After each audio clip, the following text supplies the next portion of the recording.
কোটা সংস্কার আন্দোলনের সড়ক অবরোধ করে দুর্ভোগ তৈরি করলে আইন অনুযায়ী ব্যবস্থা নেবে ডিএমপি।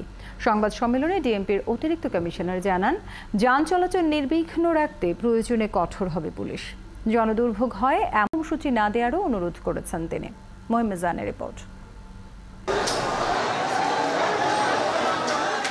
শিক্ষার্থীদের চলমান কোটা সংস্কার আন্দোলনকে কেন্দ্র করে গেল কয়েকদিন ধরে সড়কে মানুষের ভোগান্তি বেড়েছে।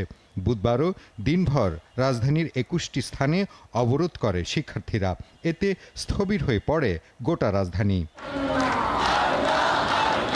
পুলিশ বলছে, শিক্ষার্থীদের যেমন আন্দোলন করার অধিকার আছে, তেমনি নগরবাসীরও নির্বিঘ্নে চলাচলের অধিকার আছে। তাই নগরবাসীর নিরাপত্তা সহ চলাচলের অধিকার রক্ষায় ব্যবস্থা নেবে পুলিশ। দুপুরে ডিএমপি মিডিয়া সেন্টারে ডিএমপির অতিরিক্ত কমিশনার ডক্টর খন্দকার মহিউদ্দিন জানান, হাইকোর্টের রায়ের পর এখন এই আন্দোলনের আর যৌক্তিকতা নেই। আমাদের প্রতি, দেশের আইনের প্রতি, সম্মানিত মহানগরবাসীর প্রতি সেই বিশ্বাস তারা রাখবে, সেই সম্মানটুকু তারা দেখাবে বলে আমরা দৃঢ় বিশ্বাস করি।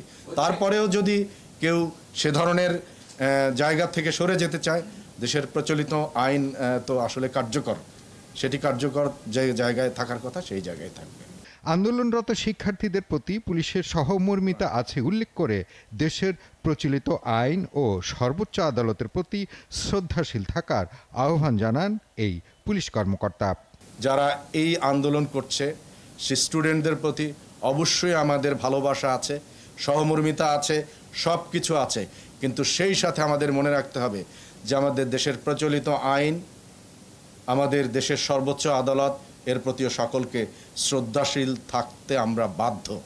গেল 10 দিনে পুলিশের কোনো সদস্য শিক্ষার্থীদের সঙ্গে এমন কোনো আচরণ করেনি যাতে করে পুলিশের পেশাদারিত্ব নিয়ে কেউ প্রশ্ন তুলতে পারে।